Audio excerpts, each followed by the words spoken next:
Good morning बच्चों। आज फिर ऑनलाइन क्लास के माध्यम से मैं आपका आलोक सर जुड़ रहा है। इस चैप्टर नंबर जो है 3 है माइंडफुल ईटिंग का, वो हम लोग कर रहे हैं। इस चैप्टर के सभी टॉपिकों को तो मैंने डील कर लिया है, लेकिन कुछ एक टॉपिक जो है रह गए हैं, उसको आज हम अपनी आज की क्लास में डील करेंगे। जैसे कि कल मैंने आपको बताया था कि फ़ैट का टेस्ट किस तरीके से होता है। फ़ैट के टेस्ट के अलावा हमने जंक फूड के बारे में भी आपके साथ चर्चा की थी कि जंक फूड जो है किस तरीके से हाइजीनिक नहीं होता है, हमें कैसे उनका इस्तेमाल जो है कम से कम करना चाहिए। इन सभी चीज़ों के बाद अब हम यहाँ पर बात करने जा रहे हैं मेजर कंपोनेंट कंटेनिंग सेल्स के बारे में, जिसमें हम लोग देखेंगे कि इसमें जो कंपोनेंट्स ऑफ फूड है like carbohydrate, protein, vitamins, minerals, है ना, ये सभी चीज़ें। तो ये सभी के सभी चीज़ें जो है वो कहाँ पे होती है, तो फूड आइटम में होती है। और फूड आइटम जो है वो किससे बनता है, नॉर्मली हम लोग जानते हैं कि फूड आइटम जो है जो हम लोग कंज्यूम करते खाते हैं, उसका सोर्स दो ही है, या तो एनिमल सोर्स है, नहीं तो प्लांट सोर्स है। तो प्लांट सोर्स से मिलने वाले जैसे कि हमारे ग्रेन्स हो गए, वेजिटेबल्स हो गए, फ्रूट्स हो गए, और एडिबल ऑयल्स हो गया, बहुत सारे ऐसे जो पल्सेस हैं वो हो गया। ये सबका ये सोर्स क्या है, सबका सोर्स जो है बच्चों वो आपका प्लांट है। तो उसी प्लांट्स में अगर हम आगे बात करते हैं तो आज का जो टॉपिक है हम लोगों का वो मिलेट्स के बारे में बात करेंगे। हम लोग मिलेट्स जो न्यूट्रिशन रिच सेरेल्स है उसके बारे में हमारा टॉपिक आज का यही है। तो माइंडफुल ईटिंग में आज के चैप्टर में हम लोग चर्चा करेंगे मिलेट्स की, न्यूट्रिशन रिच सेरेल्स की चर्चा करेंगे। तो मोटी मोटी कुछ चीज़ें हैं सेरेल्स के बारे में जो हम लोग जानेंगे आज के अपने इस क्लास में। सबसे पहले एक नोटिस करने वाली बात है कि आजकल आप लोगों ने बहुत अच्छा चलन देखा होगा मल्टीग्रेन्स, है ना, मल्टीग्रेन्स फ्लोर के बारे में, यानी कि आटा जो है आजकल जो है एक नहीं बल्कि बहुत सारी चीज़ों को मिला करके जो है क्या करते हैं आजकल मल्टीग्रेन्स को मिक्स करके उसका आटा बना रहे हैं, उसकी रोटियां हम लोग खा रहे हैं। क्योंकि ऐसा जो चलन आ गया, पतंजलि योगपीठ के जो आचार्य हैं बालकृष्णन जी और उसके बाद स्वामी रामदेव जी ने, उन्होंने कहा कि जो भारी अनाज है, मोटे अनाज हैं, उनसे बनी हुई रोटियां जो होती है वो सेहत के लिए काफ़ी फ़ायदेमंद होती है। तो उनकी बातों को लोगों ने नोटिस किया और जाना।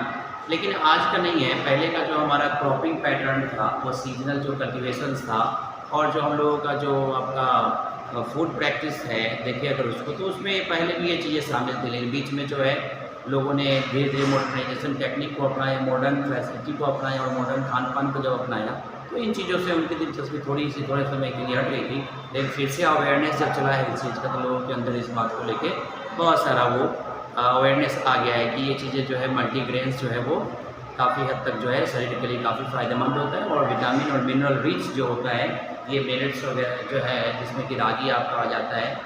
उसके बाद आप देखेंगे तो रागी के अलावा भी जो है इसमें बहुत सारा आ जाता है, ज्वार आ जाता है, बाजरा आ जाता है, रागी आ जाता है। ये सभी के सभी जो है मिलेट्स के अंतर्गत आते हैं और ये भारी अनाज के अंतर्गत आते हैं, जिसको हम लोग क्या करते हैं, कंज्यूम करते हैं। तो बच्चों इस चीज़ में इसी चीज़ के पे आधारित आज की हमारी जो क्लास है वो है, जिसमें हम लोग माइंडफुल ईटिंग में चैप्टर हमारा जो माइंडफुल ईटिंग है उसमें हम मिलेट्स के बारे में चर्चा करें, यानी न्यूट्रिशन रिच सेरेल्स के बारे में चर्चा करें।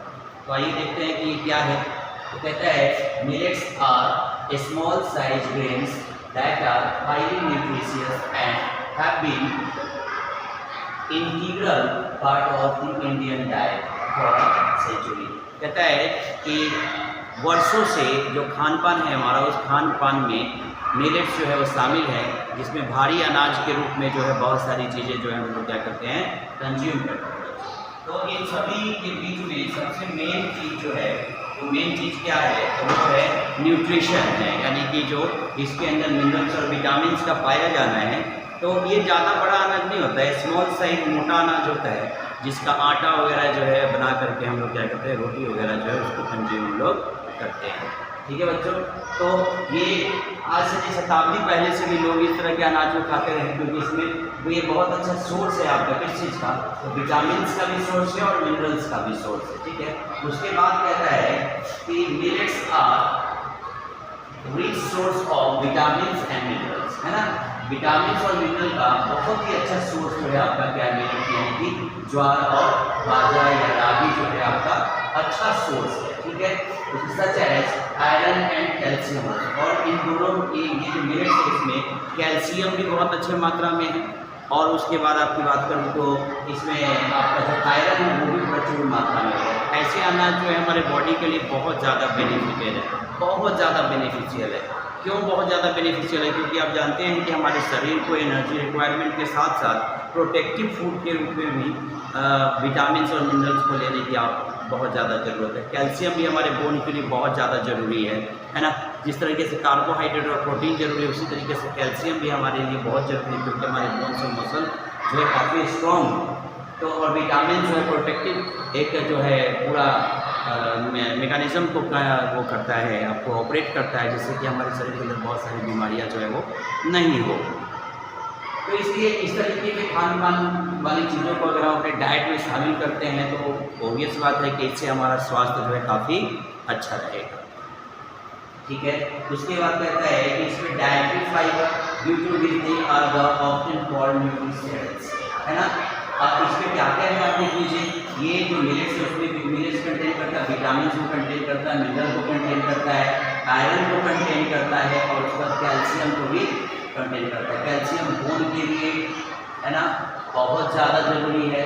आयरन जो है आप देखें तो ब्लड जो है, ब्लड के लिए बहुत ज़्यादा ज़रूरी है ना। अगर हम मिनरल्स की बात करते हैं तो मिनरल्स की ज़रूरत भी जो है क्या है, प्रोटेक्टिव फूड के रूप में हमें चाहिए होता है। ठीक है, तो ये प्रोटेक्टिव फूड के रूप में हमें चाहिए, इम्यूनिटी को बूस्ट करने के लिए। विटामिन की यदि दोनों का लैकनेस अगर है तो बहुत सारा डिफिशियंसी डिजीज जो है क्या होगा, कॉज होगा। तो डिफिशियंसी डिजीज से बचने के लिए विटामिन और मिनरल्स भी चाहिए, आयरन भी चाहिए, कैल्शियम भी चाहिए। ठीक है, और डाइटरी फाइबर भी इसके अंदर है। डाइटरी फाइबर का यूज भी आप जानते हैं कि ये डाइजेशन में क्या करता है, डाइजेशन जो है उसमें हेल्प करता है, डाइजेशन में हेल्प करता है। तो डाइजेशन में हेल्प के लिए भी हमें इसकी ज़रूरत होती है। तो आप समझ सकते हैं कि जो मिलेट्स है एक सिंगल मतलब आपका जो है कि मतलब भारी अनाज है, सेरल्स है, जो कि बहुत सारे हमारे न्यूट्रिशियस रिक्वायरमेंट को क्या कर सकता है, फुलफिल करता है।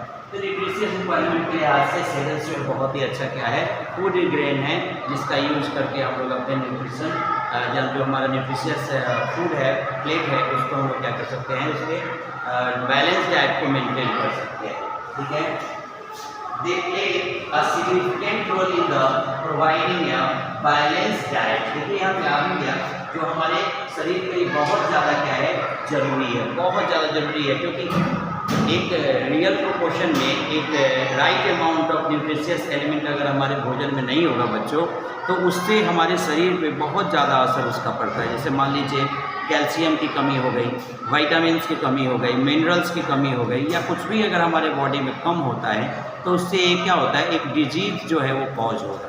लंबे समय तक अगर वो कमी बनी रहेगी तो उससे डिजीज कॉज होगा। और आप जानते हैं कि डिजीज जो होता है वो हमारे बॉडी के लिए कभी भी जो है वो हेल्पफुल नहीं है, बहुत ज़्यादा हार्मफुल है, क्योंकि हम लोग जो अपना जो डेली रूटीन है उसको भी सही से मेंटेन नहीं कर पाएंगे, और ना ही हम लोग जो है अपना जो बाकी का प्रोफेशनल लाइफ है या पर्सनल लाइफ है उसी को हम लोग कंटिन्यू कर पाएंगे सही तरीके से, क्योंकि बीमार शरीर जो होता है बहुत सारी चीज़ों को नहीं कर पाता। तो आप जानते हैं इस चीज़ के बारे में।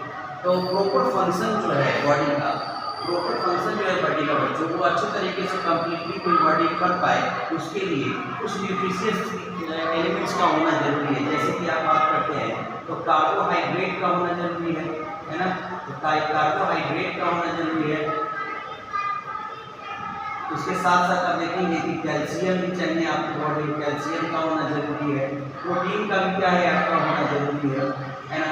विटामिन्स का भी होना जरूरी है। उसके बाद अगर बात करेंगे विटामिन, प्रोटीन, कैल्शियम, कार्बोहाइड्रेट, है ना, फैट का होना भी जरूरी है। ये सभी के सभी न्यूट्रिशियस रिक्वायरमेंट है जिनकी ज़रूरत हमारे शरीर को है वो होती है। बिना उनके हमारा शरीर जो है अपने पूरे के पूरे मतलब हाइजीन को मेंटेन नहीं कर सकता, नहीं रख सकता, है ना। तो ये सभी मिल करके क्या करते हैं, वो ऑर्गन सिस्टम को सपोर्ट करते हैं। ठीक है, तो मिलेट्स आर द न्यूट्रियस काफ़ी मतलब रिच है, अमाउंट ऑफ न्यूट्रिशन इसके अंदर पाया जाता है। उसके बाद ये नेटिव क्रॉप्स है। नेटिव क्रॉप्स यानी कि देखो ये इसका जन्म ही हमारे यहाँ हुआ है। खेती वगैरह की हम अगर बात करते हैं, एग्रीकल्चर प्रैक्टिस पैटर्न की बात करते हैं, तो ज्वार और बाजरे की खेती आज से नहीं, वर्षों से हमारे यहाँ होती आई है और इसको हम लोग खाते आए हैं। तो ये बस ये नेटिव प्रोडक्ट है, हमारा नेटिव क्रॉप्स है हमारे यहाँ का इंडिया में, और can be easily cultivated in a different climatic condition. अलग अलग तरह की क्लाइमेटिक कंडीशन में जो है इसको उपजाया जाना भी क्या है संभव है। तो जो चीज़ रिच अमाउंट ऑफ न्यूट्रिशन को कैरी करता है उसकी खेती करके उसको उसके आटे से बने हुए रोटी को या उससे बने हुए किसी भी तरह के प्रोडक्ट को अगर हम कंज्यूम करते हैं और उससे हमारे बॉडी के विटामिन मिनरल्स के रिक्वायरमेंट फुलफिल होते हैं तो हमें खाना चाहिए, उसमें कोई बुराई नहीं होना चाहिए, है ना। उसके बाद सम एग्जाम्पल्स की अगर हम बात करते हैं कि कौन सी ऐसी चीज़ें जिसको मिलेट्स के अंतर्गत रखा गया है, कौन कौन से अनाज है, तो देखो ज्वार हो गया, बाजरा हो गया, रागी हो गया, है ना, और शनवा हो गया जिसको हम लोग बड़ियाट मिलेट भी कहते हैं। ये सभी के सभी क्या है न्यूट्रिशियस ग्रेन्स हैं जो मिलेट्स के अंतर्गत आते हैं, यानी कि भारी अनाज के रूप में इसका इस्तेमाल हम लोग कर सकते हैं। ये बहुत ही ज़्यादा फायदेमंद होता है। आइए अब देखते हैं कि इसके बेनिफिट्स क्या है ना। तो देखो यहाँ पे फोटो दिखाने का होता तो मैं आप लोगों को, शायद बहुत सारे बच्चे होंगे सर ज्वार कैसा होता है नहीं देखा, बाजरा कैसा होता है नहीं देखा, तो हम कोशिश करेंगे जब हमारी फिजिकल क्लास लगेगी, जब सभी बच्चे क्लासरूम में आएंगे उस समय माइंडफुल ईटिंग चैप्टर का जो ब्रीफ कंप्लीट पूरा एक तरह से रिवीजन क्लास हम जब चलाएंगे एक सिंगल में, तो मैं कोशिश करूंगा उस दिन कि मैं आपको जो है ये ज्वार बाजरा जो है वो रागी वगैरह जो दिखा सकूं ताकि आप पहचान सकें, क्योंकि बहुत जगह भी इस तरह का पैटर्न ही नहीं है, इस तरह की खेती अब हो नहीं रही है। बच्चे जो है ज़्यादा करके गाँव से दूर हैं और एग्रीकल्चर का जो पैटर्न है प्रैक्टिस है वो भी बहुत ज़्यादा बदल गया है। इस तरह के अनाजों का उत्पादन लोग करना नहीं चाहते हैं, तरह तरह के जो मॉडर्न क्रॉपिंग पैटर्न है उसको अपना रहे हैं, मॉडर्न क्रॉप्स को अपना रहे हैं, जिसके कारण ये चीज़ें देख पाना संभव बच्चों के लिए नहीं हो पा रहा है। लेकिन ये एक तरह से हम कहें तो बहुत सारा औषधीय गुण लिए हुए मिलेट्स जो है और इसका सेवन हम सभी को इनको अपने खाने में क्या करना चाहिए, कम से कम एटलीस्ट वीक में एक दिन तो शामिल करना ही चाहिए ताकि जो हमारे न्यूट्रिशियस जो हमारा रिक्वायरमेंट है वो फुलफिल हो सके। ठीक है, अब हम देखेंगे इसके बेनिफिट्स क्या हैं। तो बेनिफिट्स ऑफ मिलेट्स की अगर बात करते हैं, सबसे पहला गुड सोर्स ऑफ एनर्जी है, क्योंकि बिना एनर्जी का कोई काम नहीं हो सकता, और मिलेट जो है क्या है गुड सोर्स ऑफ एनर्जी। इसमें बहुत ज़्यादा क्या है पावर है, बहुत ज़्यादा एनर्जी प्रोवाइड, क्योंकि कार्बोहाइड्रेट भी होता है इसके अंदर, और कार्बोहाइड्रेट है तो एनर्जी मिलेगी ही मिलेगी आपको। ठीक है, तो गुड सोर्स ऑफ एनर्जी है। दूसरा हाई फाइबर होता है, देखो फाइबर का देखो, फाइबर सेलुलोज है, ठीक है, उसका जो यूज है हमारे बॉडी के लिए डायरेक्टली कुछ भी नहीं है, लेकिन हमारे डाइजेस्टिव सिस्टम को बहुत स्मूथली ऑपरेट होने के लिए या डाइजेशन में हेल्प के लिए फाइबर का होना जरूरी है। फाइबर रिच अगर हम लोग क्या करते हैं कोई भी फूड आइटम अगर हम लोग कंज्यूम करते हैं तो हमारे लिए बहुत ज़्यादा क्या बेनिफिटेड है। इसमें बहुत मिलेट क्या है, बहुत अधिक मात्रा में फाइबर होता है। ठीक है बच्चों, उसके बाद इसमें रिच विटामिन है और मिनरल्स है जिसकी चर्चा हम लोग ऊपर भी कर चुके हैं। बहुत ज़्यादा